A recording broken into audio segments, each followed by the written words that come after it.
यदा यदा हि धर्मस्य ग्लानिर्भवति भारत अभ्युत्थानमधर्मस्य तदात्मानं सृजाम्यहम्।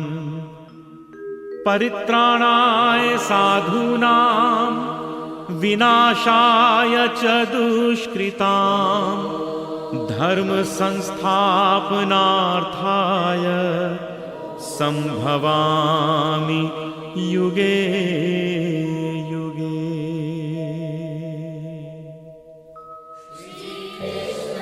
पंचदश अध्याय श्रीमद् भगवद गीता के लघुतम अध्यायों में से एक है, किंतु यह है अत्यंत मार्मिक, जिसमें जीव जगत और ब्रह्म की रहस्यमयी गांठ को खोलकर परमात्मा के पुरुषोत्तम स्वरूप के दर्शन कराए गए हैं।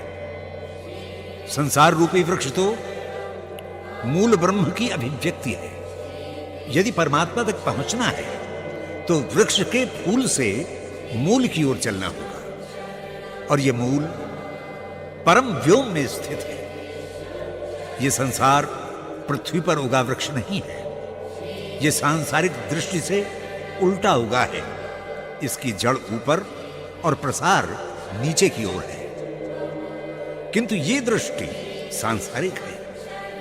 भगवान कृष्ण ने गीता का उपदेश अजर अमर चैतन्य रूप आत्मा के उपदेश से प्रारंभ किया, क्योंकि समस्त सांसारिक पदार्थों की उत्पत्ति आत्मा में निहित है, जिसके संयोग से पंचभौतिक पदार्थ मिलकर सृष्टि निर्माण की ओर प्रेरित होते हैं, और ये अमृतमय चैतन्य भाव परम व्योम से मृत्युलोक तक आता है।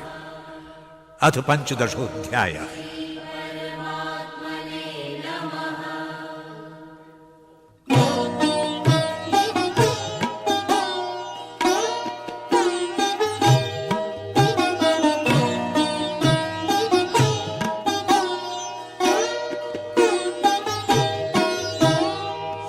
ऊर्ध्वमूलं अधः शाखम् अश्वत्थं प्राहुरव्ययम् छन्दांसि यस्य पर्णानि यस्तं वेद स वेदवित्। ऊर्ध्वमूलम् अधः शाखम् अश्वत्थं प्राहुरव्ययम् छन्दांसि यस्य पर्णानि यस्तं वेद स वेदवित्।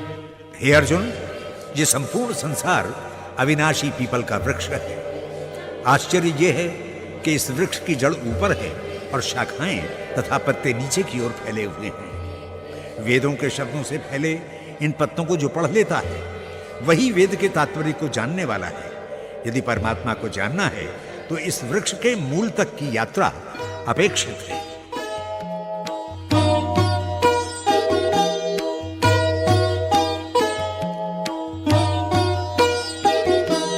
अधश्चोर्ध्वं प्रसितास्तस्य शाखा गुणप्रविद्धा विषयप्रवाला।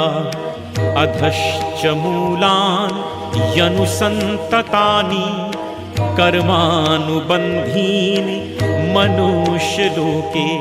नारूपमस्येह तथोपलभ्यते नान्तो न चादिर् न च संप्रतिष्ठा। अश्वत्थमेनं सुविरूढमूलम् असंगशस्त्रेण दृढ़ेन छित्त्वा। हे अर्जुन, संसार रूपी इस पीपल की नीचे ऊंचे फैली शाखाएं त्रिगुण से प्रवृद्ध हुई हैं। इसकी लाल कोपलें ही विषय भोग हैं, जो मानव को अपनी ओर आकृष्ट करके कर्म बंधन में बांध लेती हैं, जिसकी जड़ें अधः पतन की ओर ले जाती हैं। ये संसार जैसा दिखता है वैसा तात्विक दृष्टि से देखने पर नहीं दिखाई देता। वैराग्य का शस्त्र लेकर ही इसे काटा जा सकता है। ये आदि अंत और प्रतिष्ठा से परे व्यापक संसार परमेश्वर तक जाने नहीं देता। तताह पदम तत् परिमार्गितव्यम यस्मिन् गता न निवर्तन्ति भूयः तमेव चाद्यं पुरुषं प्रपद्ये यताः प्रवृत्तिः प्रसृता पुराणी निर्माणमोहा जितसंगदोषा अध्यात्मनित्या विनिवृत्तकामा द्वन्द्वैर्विमुक्ताः सुखदुःखसंज्ञैर्गच्छन्त्यमूढाः पदमव्ययं तत्। हे अर्जुन, संसार रूपी वृक्ष को यत्न पूर्वक काटने के बाद ही परमेश्वर की खोज करने का विधान है, क्योंकि परमात्मा की खोज में निकले व्यक्ति को संसार अपेक्षित नहीं है। वैसे भी जब मूल तक पहुंच गए तो फूल और पत्तों में भटकना नहीं चाहिए।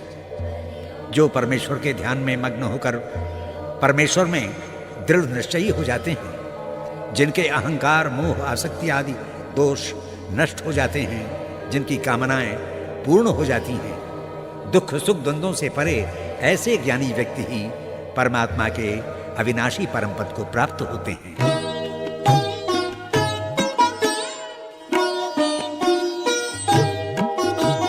न तद् भासयते सूर्यो न शशांको न पावकः यद् गत्वा न निवर्तन्ते तद्धाम परमं मम। ममैवांशो जीवलोके जीवभूतः सनातनः मनः षष्ठानीन्द्रियाणि प्रकृतिस्थानि कर्षति। जहां न सूर्य प्रकाशित होता है, न चंद्रमा, न अग्नि, वो मेरा परम धाम है, जहां जाकर मनुष्य फिर जन्म नहीं लेता। इस देह में सनातन जीवात्मा मेरा अंश है, जो अपने चैतन्य भाव से पांचों इंद्रियों और छठे मन को सक्रिय करता है।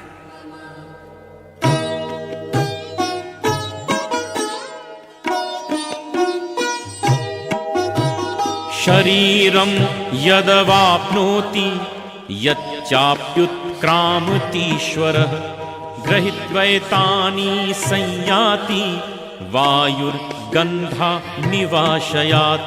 श्रोत्रं चक्षुस्पर्शनं च रसनं घ्राणमेव च अधिष्ठाय मनश्चायं विषयानुपसेवते।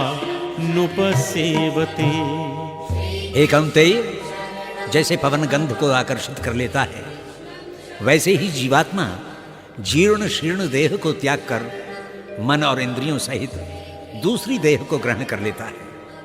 ये जीवात्मा ही कान, आंख, त्वचा, जिह्वा, नासिका तथा मन के द्वारा विषयों का उपसेवन करता है।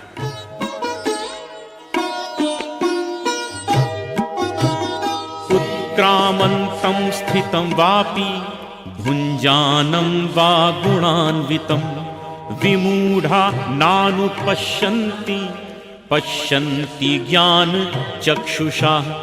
उत्क्रामन्तं स्थितं वापि भुञ्जानं वा गुणान्वितं विमूढा नानुपश्यन्ति पश्यन्ति ज्ञान चक्षुषा। हे पार्थ, शरीर में स्थित जीवात्मा, विषयों का भोग करते हुए जीवात्मा और शरीर का त्याग करके जाने वाले जीवात्मा में वस्तुतः कोई भेद नहीं है। अज्ञानी तीन गुणों से युक्त जीवात्मा को पृथक पृथक करके देखते हैं, किंतु ज्ञानी तात्विक दृष्टि से उसे एक ही मानते हैं।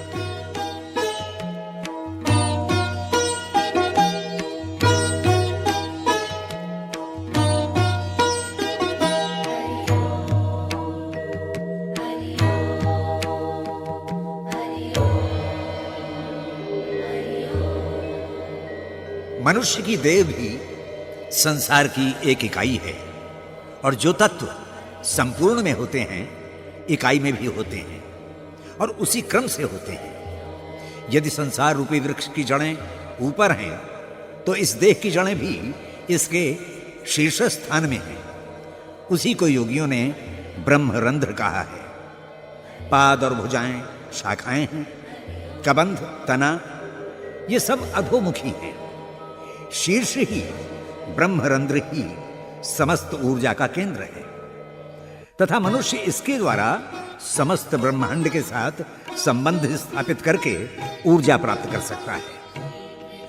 संसार में परमात्मा व्याप्त है, शरीर में उसका ही अंश जीवात्मा है जो ब्रह्मांड का दर्शन भी कर सकता है और अपने सूक्ष्म शरीर द्वारा संपूर्ण ब्रह्मांड में भ्रमण भी। इसे ही योग कहते हैं।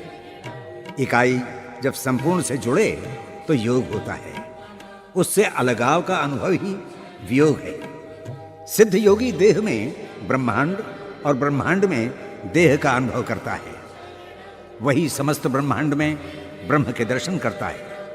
उसे सब कुछ अपना लगता है और संसार में अपना ही प्रिय लगता है। जो ज्ञानी केवल ब्रह्मांड में व्याप्त परमात्मा को प्राप्त करना चाहता है, उसे बाहर की भिन्नता को काटकर भिन्नता के कपड़े उतारकर ही शुद्ध ब्रह्म के दर्शन मिलते हैं। ज्ञान वैराग्य के शस्त्र से परमात्मा पर फैले इस वृक्ष रूपी आवरण को काट छांट कर हटा सकते हैं और शुद्ध अभिन्न अछेद्य अभेद्य परमात्मा के दर्शन कर सकते हैं। वैराग्य द्वारा संसार के कर्म बंधन से मुक्त होकर अथवा सांसारिक विषयों के मोहजाल से निकलकर अपने व्यावहारिक जीवन से ऊपर उठकर संसार के मूल स्रोत परम सत्ता परम चैतन्य रूप परमात्मा को प्राप्त किया जा सकता है।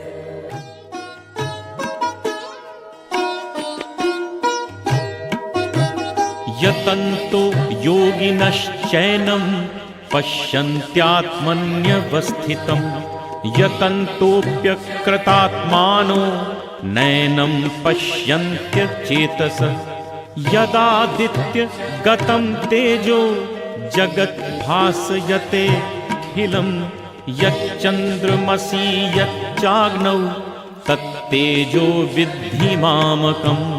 हे भारत, योगी जन भी देह स्थित जीवात्मा को कठिनाई से जान पाते हैं और जिन्होंने अपना अंतःकरण शुद्ध नहीं किया, ऐसे अज्ञानी तो यत्न करने पर भी इसे नहीं जानते। सूर्य चंद्र अग्नि के जिस तेज से अखिल जगत प्रकाशित होता है वो मेरा ही है।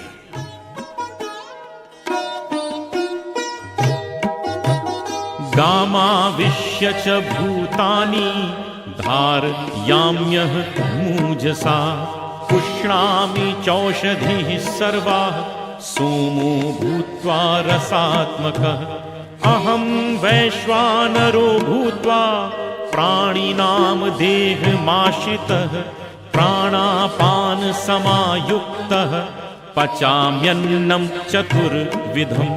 हे पार्थ, मैं ही पृथ्वी में व्याप्त होकर प्रकृति सहित सभी प्राणियों को अपने ओज से धारण करता हूँ।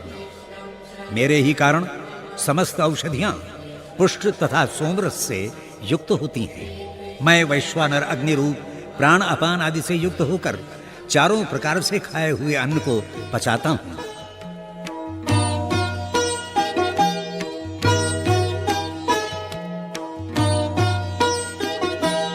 सर्वस्य चाहं हृदि सन्निविष्टो मत्ता स्मृतिर्ज्ञानमपोहनं च वेदैश्च सर्वैर्हमेव वेद्यो वेदान्तकृद् वेद विदेव चाहम्।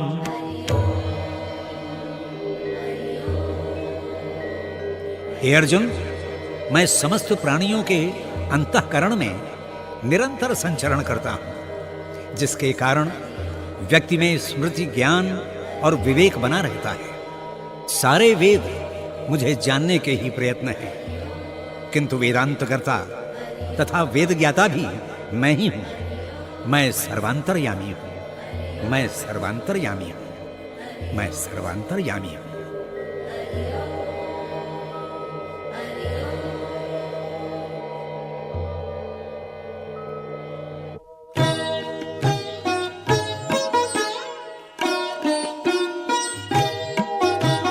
द्वाविमौ पुरुषौ लोके क्षरश्चाक्षर एव च क्षरः सर्वाणि भूतानि कूटस्थोऽक्षर उच्यते उत्तमः पुरुषस्त्वन्यः परमात्मेति युदाहृतः यो लोकत्रयमाविश्य विभर्त्य व्यय ईश्वरः। हे अर्जुन, इस संसार में ये दो पुरुष क्षर और अक्षर रूपों में जाने जाते हैं। क्षर रूप में वो पुरुष समस्त जीव एवं पदार्थों में रहता है, किंतु अक्षर रूप परम धाम में। उत्तम पुरुष तो अन्य है, वो न क्षर है न अक्षर, वो तीनों लोकों में आविष्ट होकर उसको धारण करता है, वो अव्यय ईश्वर है।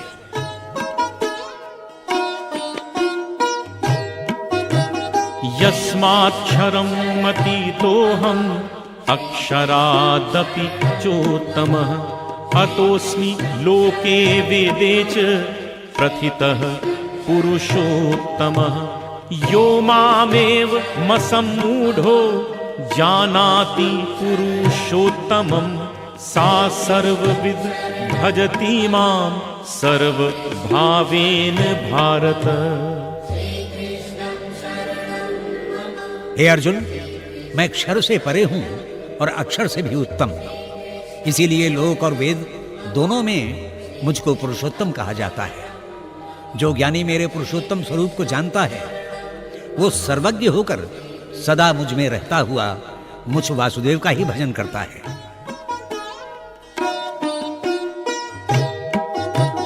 इति गुह्यतमं शास्त्रम् इदं मुक्तं मया नघ एतद् बुद्ध्वा बुद्धिमान् स्यात् कृत्यश्च भारत।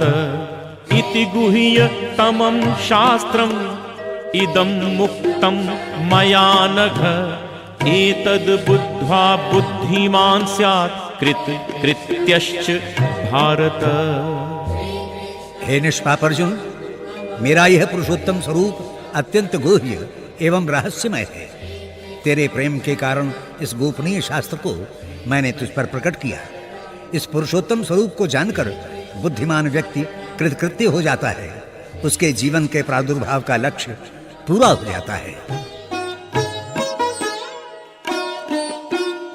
श्रीमद् भगवद गीता एक लघु किंतु संपूर्ण ज्ञान ग्रंथ है। भगवान कृष्ण ने प्रायः ज्ञान क्षेत्र में प्रचलित समस्त पारिभाषिक शब्दों की व्याख्या इस पवित्रतम ग्रंथ में की है।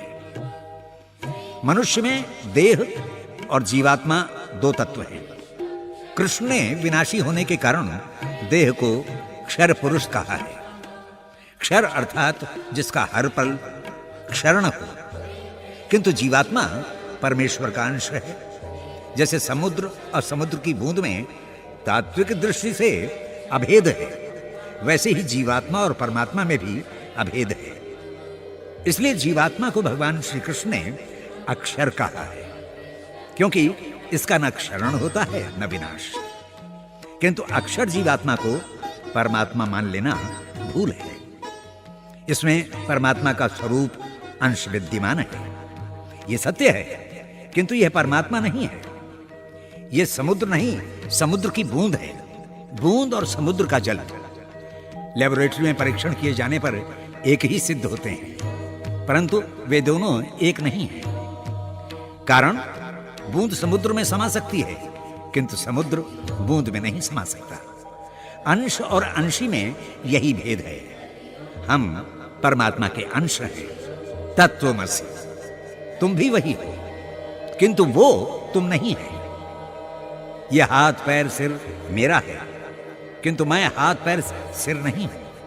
अतः क्षर और अक्षर, देह और जीवात्मा, इन दोनों से परे परमात्मा की स्थिति है, जिसको पुरुषोत्तम कहा जाता है। विद्वानों ने इसीलिए संसार में 3 घटक माने हैं: अपरा प्रकृति, परा प्रकृति और परमात्मा। अपरा प्रकृति परा प्रकृति को अपने माया जाल में फंसाए रहती है। उससे मुक्त होकर ही परमात्मा के दर्शन संभव होते हैं।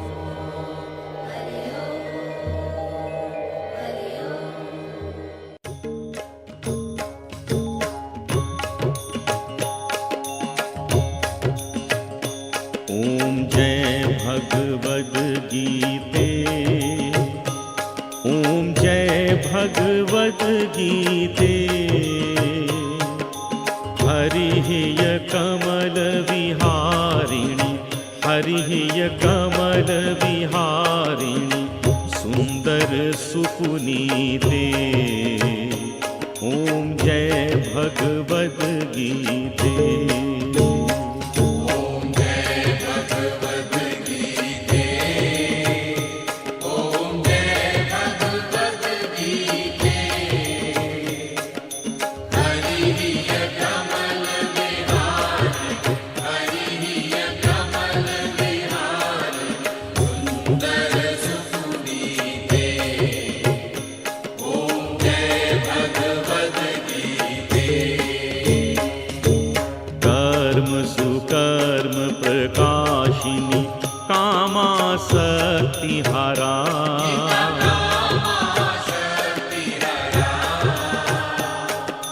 तत्व ज्ञान विकाशिनी, विद्या ब्रह्म परा। ओम जय भगवद गीते। निश्चल भक्ति विधायिनी, निर्मल मलहारी,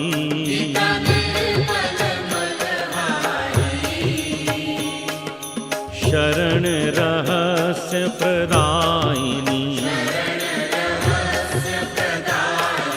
सब विधि सुखकारी। ओम जय भगवद गीते। राग द्वेष विदारिणी, कारिणी मोद सदा,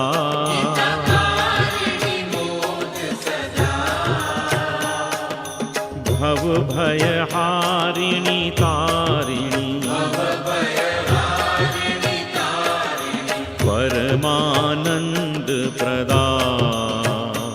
ओम जय भगवद गीते।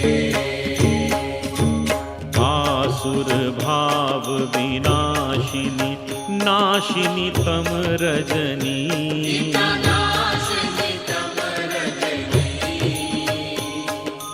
दैवी सद्गुणदायिनी,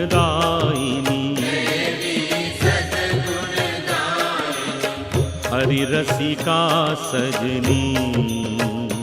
ओम जय भगवद गीते। समता त्याग सिखावनी, हरिमुख की बानी,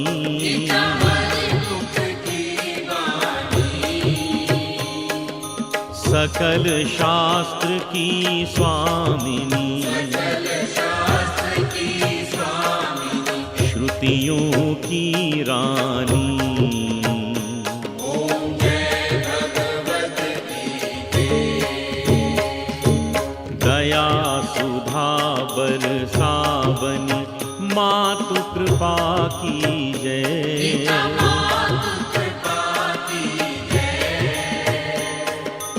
हरिपद प्रेम दान कर, अपनों कर लीजै। ओम जय भगवद गीते। ओम जय भगवत गीते। ओम जय भगवत गीते। हरिः कमल विहारिणी, हरिः कमल विहारिणी, सुंदर सुपुनीते।